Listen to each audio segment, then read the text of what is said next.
Joined by Norfolk County Register of Probate, Pat McDermott of Quincy, to chat a little bit about how this coronavirus pandemic is affecting the family court and affecting him personally as well. Pat, no stranger to folks here in Quincy, of course, former city councilor, longtime active in many social service organizations. Pat, great to talk to you. Unfortunately this way, but better than not at all. Absolutely. No, Joe, it's always a pleasure to connect with you and the folks throughout our city of Quincy. And tough under these circumstances, but I think everybody has been rallying to the cause and making things happen. So pleasure to catch up with everybody under these circumstances. Yeah. Let me ask you, first of all, just personally, how are you doing?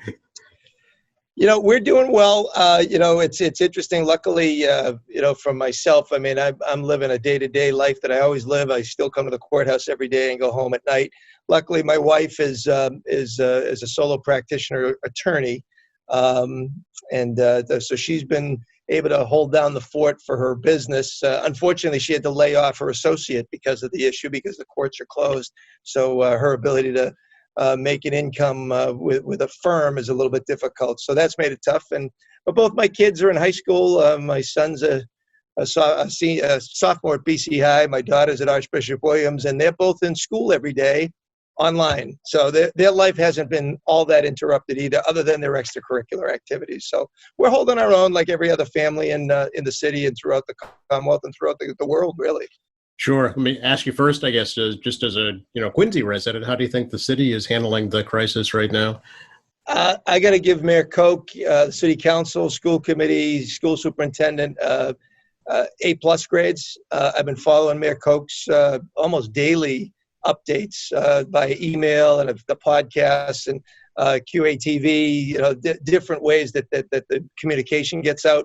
And I think so far so good. I think the response by the community has been great in terms of rallying behind local businesses.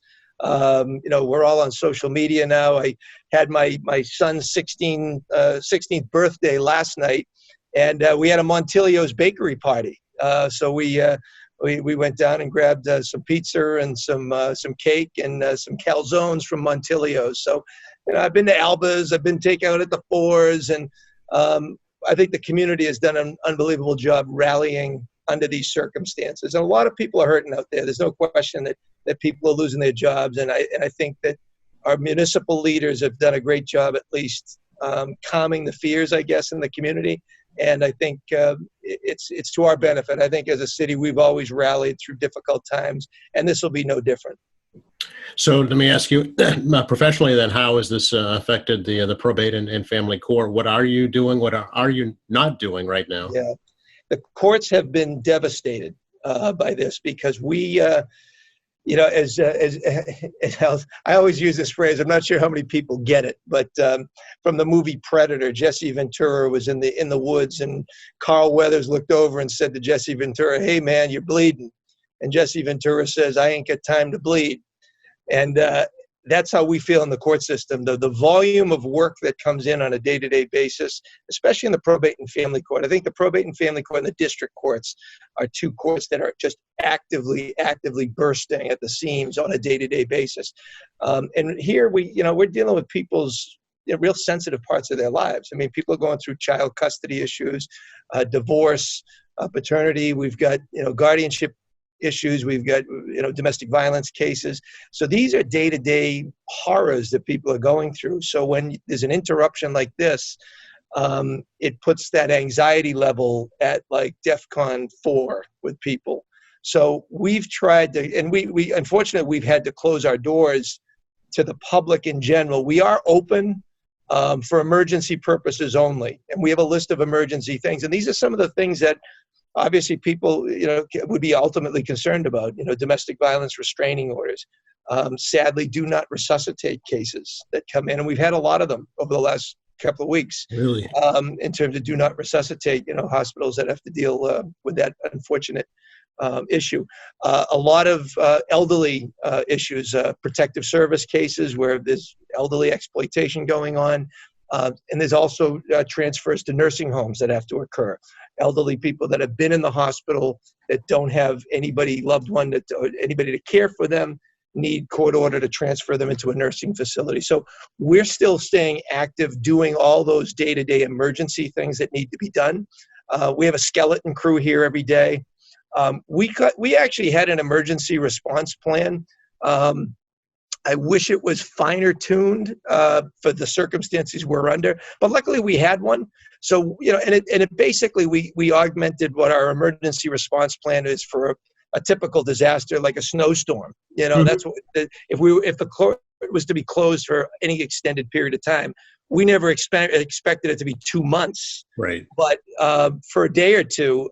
But we have an emergency response plan which we're now implemented. We have a hotline for the courthouse. If anybody has a problem, they can call 781-830-1278. And that hotline is manned Monday through Friday, 8:30 to 4:30. It has a voicemail, so it's a 24/7 operation.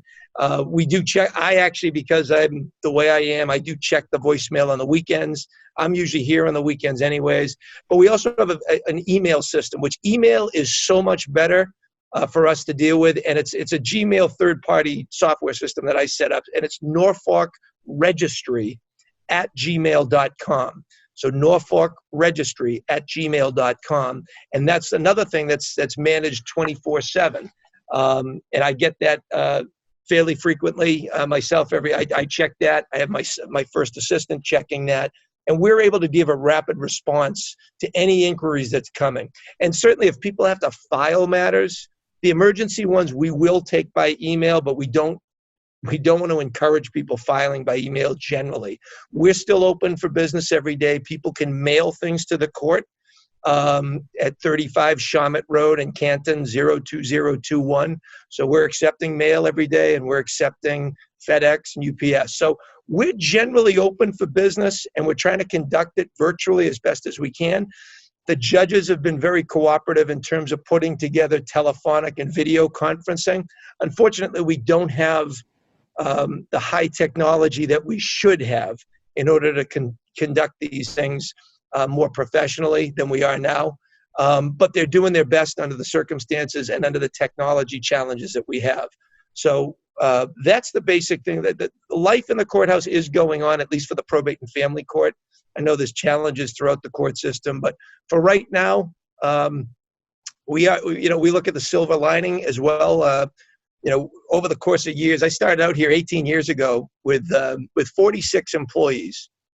Right now, the staffing has it at 24. So an unbelievable decrease in the amount of staff that I've had to manage over the course of the time. But the files are still there. The paperwork still comes in. And, we've consistently felt behind the 8 ball for a long time in terms of backlog and having to triage cases. This crisis has created an opportunity for us to really focus on some of that backlog. And I just walked through the courthouse this afternoon with my supervisor, and he was just showing me, areas of the court that we haven't even been able to look at because of the backlog of things are all cleaned out now. We've been able to get all of our backlog done, get everything into our system. So once we come out of this crisis on the other side, I'm looking forward to having a fresh start with a lot of this stuff, and we're going to have better processes in place because of it. So I try to look on the positive outlook of things, and we're going to get through this. And like I said, anybody that has an emergency situation, barring a real unforeseen thing, we did put together an emergency closure plan, because there are courts in the Commonwealth that have actually had to shut their doors because an employee or somebody who has COVID-19 was in the facility. So they've had to shut down courthouses for 10, 14 days in a quarantine fashion. So luckily that hasn't come to us. I think mostly that's happened in some of the multi-court facilities in Brockton, maybe, and I think in Suffolk, in Boston, and in Worcester. We're a standalone facility here in Canton, so we're just the probate and family court here in our building. So the fact that we're just here with employees and no members of the public, and so far none of our employees have come down with any symptoms. So we're able to stay open for now. And as of right now, the court's edict is that we will not be open absent for emergencies until May 4th. So we're in a pretty solid shutdown for the next month. But like I said, to the members of the public that have family issues, we are responsive on that email and on the hotline. I would mention that the biggest issue that we're dealing with right now is parenting issues. When parents are living apart, and there's, in the past we called it visitation. We don't use that term anymore. We call it parenting, and that's what it really is. So we put together parenting plans. Dad has the children, Tuesday and Wednesday. Mom has the other days. Whatever the case may be within that type of family unit, and it's all different. It's all it's case by case. Back in the days when it was like, Dad gets them on the weekends, Mom Monday through Friday, and every other week or so. That doesn't exist anymore. It's really, we get creative on these parenting plans. Unfortunately, under these circumstances, custodial parents, meaning the parents that are the primary caretakers of the children, a lot of times they're self quarantining. They're putting themselves under home confinement, which the other side is the non-custodial parent. Obviously is concerned because now how do I get access to my children? We're really emphasizing parents to really work harder, to be reasonable and accommodating with each other. It's very difficult because some of these relationships are really tough and they don't end well a lot of times. And so sometimes, and sadly, the kids are in the middle. But kids are entitled to have access to both of their parents, even under these circumstances. So we're encouraging families to get creative. I mean, certainly use technology as we're using today. Use Skype, use FaceTime. The kids can help you with that. Anything that we can to try to facilitate and continue that relationship between parents, because judges are going to be looking at these things as who acted reasonably and rationally under the circumstances. And I think it's pretty easy to believe that a person would act reasonable and rational, saying, you know what, I want to keep a shelter in place with my child here. So Dad or Mom, why don't we organize a Thursday night Skype session or however it might be. And that's what I think the judges are going to look at, because what ends up happening is we do have a volume of people wanting to file contempt actions against the custodial parent, and that's dangerous. But we're encouraging people to work together. We've put some websites together, and I wish I had them in front of me now, but I've been emailing people out some websites that are very helpful about how to manage parenting under these circumstances. So that's important. And the other thing on that is lots of people losing their jobs. We recognize under these, this is an unprecedented amount of unemployment going on in a very short period of time. Right. And there are a lot of parents, payees, or payors, I should say, of child support that now cannot pay child support. And this is a real bad domino effect that happens. Yes. You can't pay child support. All of a sudden the recipient, who might be, that might be their principal way to take care of the children and pay the rent. Now, food isn't on the table, rent isn't getting paid, mortgage isn't getting paid. So there's a big crisis there. The unfortunate thing is the court really is in no position to modify anything or do anything. So once again, we encourage the person that's going unemployed to file a modification with us. We won't be able to really take any action on it, but file the modification saying the circumstances have changed. You've lost your job. You don't have the ability to pay. And as long as we can get the other side served on that, there's a stay on that, or at least there's a retroactive opportunity to make that person whole. And at the same time, people, once again, have to be responsible. There's lots of services out there for people, whether it's accessing food pantries for emergency food. Unemployment is obviously backed up. So a lot of the people that are losing their jobs, it's only a temporary problem that they can't pay. Right. So that's the issues we're facing now. But the overall theme is, I think everybody just does have to calm down a little bit. We do have to all get through this together.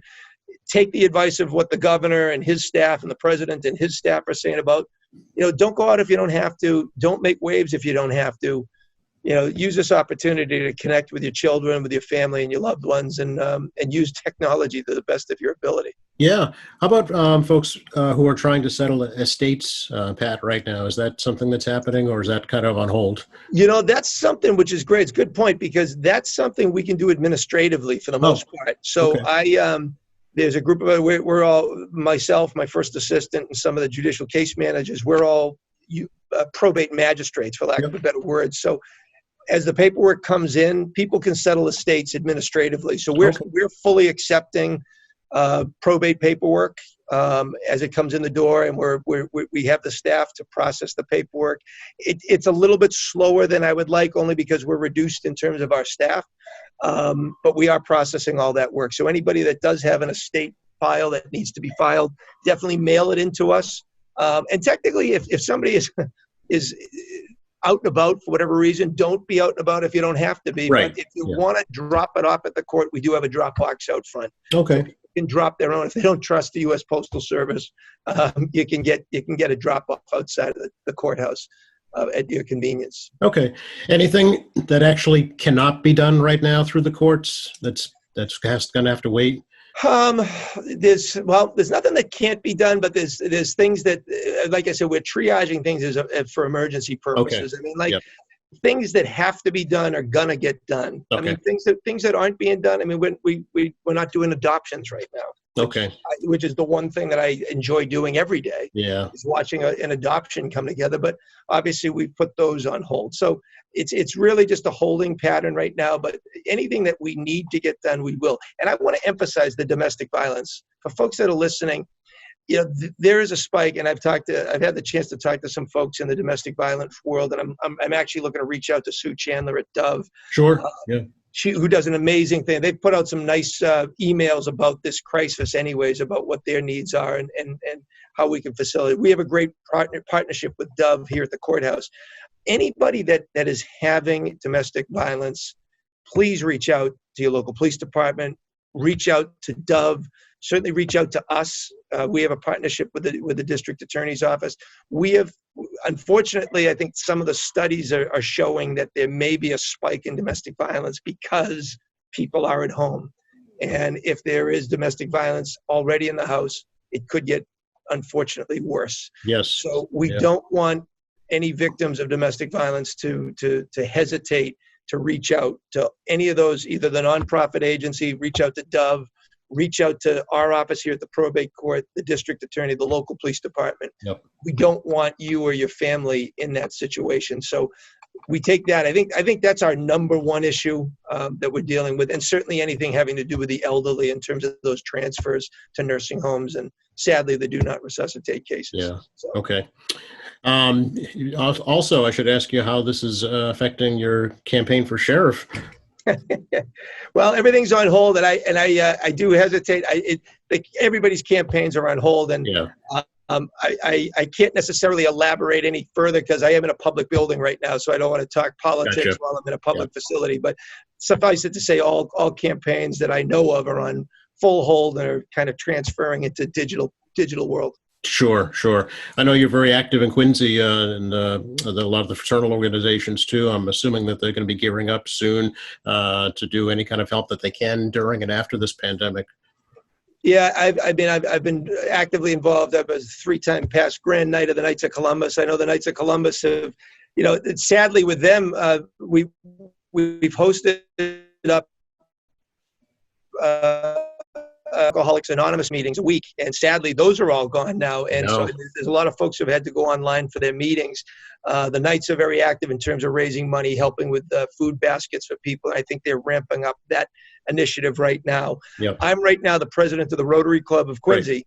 And we have also had some meetings about ramping up our efforts. I mean, our fundraising now, we usually are right now in the middle of planning our big scholarship gala, and obviously that's over, and all of our efforts now are focused on what we can do to do some local relief. And we passed the other night, we had our first Zoom meeting the other night, and we did pass $3,000 worth of donations, each to Interfaith Social Services, the Quincy Food Pantry down in Germantown with Kathy Quigley, and then also $1,000 to the Salvation Army. Okay. And so we've deployed those $1,000 each to those agencies. We think cash contributions right now are probably the most important.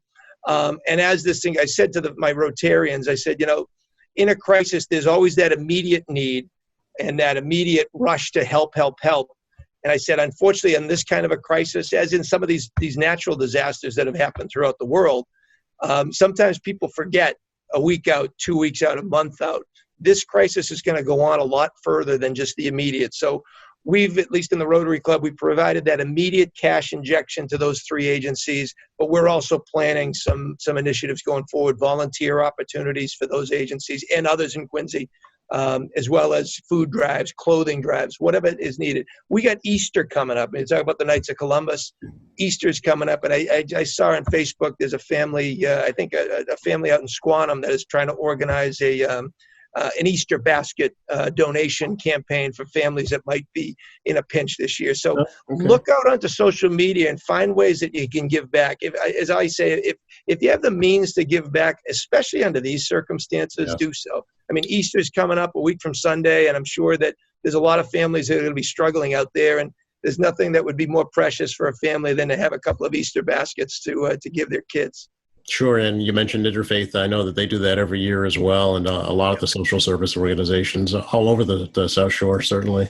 No, we have a great community. I tell you, Quincy has always stepped up. You know, you talk about another agency that I'm probably as inundated right now is Quincy Community Action Program. Oh, yeah. They're always inundated under good times. And so QCAP, God bless them down there. And that's another agency that's always in need of donations and assistance. So we're not lacking opportunities to give. And I think that, like I said before, the city of Quincy has consistently rallied during crises, and it's always amazing to see what people do. And I was just down at, I just took takeout down at Alba's with Leo Kika the other night. Talk about one of the most generous souls in the city of Quincy, who has always rallied behind every cause. And now he's hurting a little bit. You know, his business is off. He was getting ready to launch a new restaurant, I think, down in Hanover. A new Alba's down in Hanover. So, so like I said, if you have the opportunity to grab some takeout, go to those local establishments, hang out.